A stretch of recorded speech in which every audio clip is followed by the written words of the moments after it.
Hello everyone, welcome to my channel. ఈరోజు recipe వచ్చేసి masala Puri recipe అన్నమాట. మనం ఎక్కడైనా లాంగ్ డిస్టెన్స్ ట్రావెల్ వెళ్ళినప్పుడు ఈ రెసిపీ చేసుకెళ్ళామంటే టేస్ట్ చాలా బాగుంటుంది. అలానే ఉత్త పూరీ కూడా తినచ్చు అనమాట. సైడ్ డిషెస్ అవసరం లేకుండా.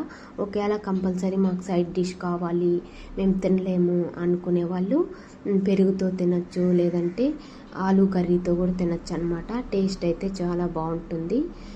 తర్వాత ఇప్పుడు ఎలా ప్రిపేర్ చేసుకోవాలో ఈ పూరి ఏంటి అనేది ఈ వీడియోలో చూద్దాం.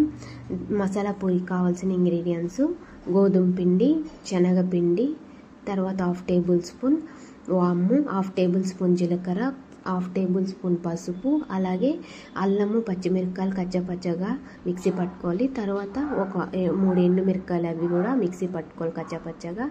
తర్వాత 2 టమాటాలు ప్యూరీ లాగా చేసుకోవాలి. తర్వాత కొత్తిమీర, కరివేపాకు, పుదీనా వాష్ చేసుకొని సన్నగా కట్ చేసుకోవాలి. తర్వాత మీ టేస్ట్కి తగినంత సాల్ట్. ఇప్పుడు పిండి ఎలా మిక్స్ చేసుకోవాలో చూద్దాం.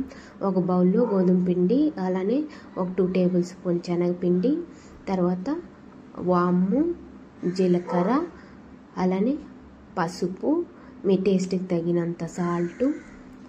ఆ తర్వాత ఎండుమిరపకాయలు ఇలా కచ్చాపచ్చగా చిల్లీ ఫ్లేక్స్ లాగా చేసుకునేది వేసుకోవాలి.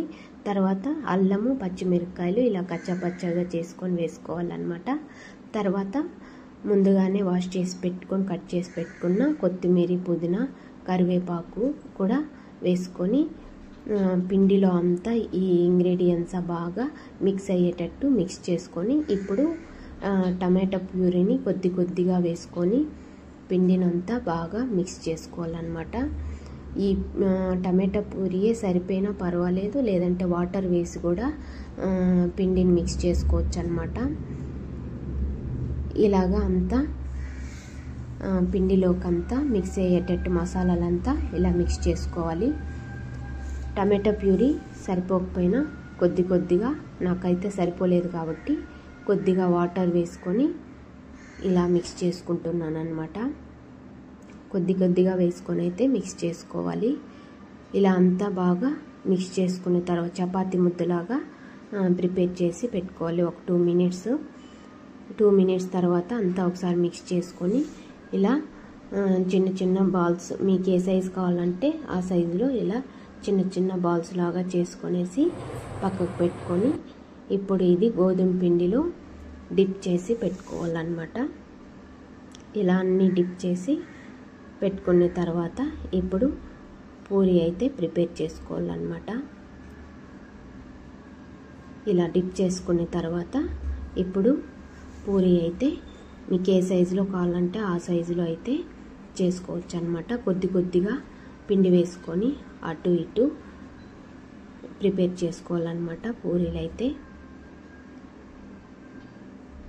ఇలాగా అన్ని పూరీలు ఇలాగా ప్రిపేర్ చేసుకున్న తర్వాత ఇప్పుడు కడాయిలో ఆయిల్ వేసుకొని ఆయిల్ హీట్ చేసుకొని బాగా హీట్ అవ్వాలన్నమాట. ఆయిల్ ఇలా పొగలు వచ్చేటప్పుడు ఒక పూరీ వేసుకొనేసి ఇలా ప్రెస్ చేసామంటే ఇలాగైతే పొంగుతుందన్నమాట.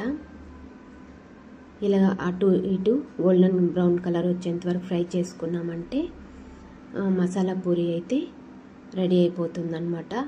అన్నీ 1 by 1 ఇలానే ప్రిపేర్ చేసుకోవాలి పూరీలు. అటు ఇటు ఫ్రై చేసుకున్నామంటే బ్రేక్ఫాస్ట్ కానీ అలానే ఎక్కడైనా ట్రావెలింగ్ చేస్తున్నప్పుడు ఈ రెసిపీ అయితే చేసుకొని వెళ్ళండి. చాలా టేస్టీగా ఉంటుంది. నా వీడియో కానీ నచ్చినట్టయితే ప్లీజ్ సబ్స్క్రైబ్ చేసుకోండి friends. Thank you for watching.